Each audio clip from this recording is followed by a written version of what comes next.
नमस्ते प्रणाम हमलकार या सभी कोई के गोड़ छुके गोड़ लाते नहीं और वो लोग के बतावा चाहते नहीं कि आज शूटिंग पे हमने क्या बन वो लोग देखी जा देखी ये बनी प्रीति सिंह और ये है राइटर भी है और इनके बारे में जितना कहा जितना कम पड़ेगा और बहुत अच्छा गाना लिखते हैं और कैमरे भी चलाते हैं। तो यहाँ पे बहुत मजा आ रहा है, आप लोग देख सकते हैं बहुत सारे बच्चे हैं और यहाँ इंदार है, यहाँ इंदार में क्या बोलते हैं सांप है नाग जो प्रीति जी बहुत ज़्यादा डरती है। तो प्रीति जी को चिढ़ा के बहुत मज़ा आया और thank you so much.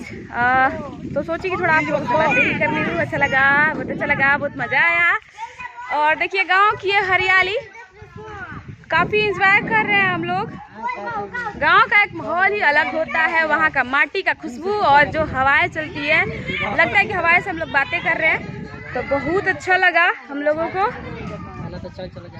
Thank you so much, love you.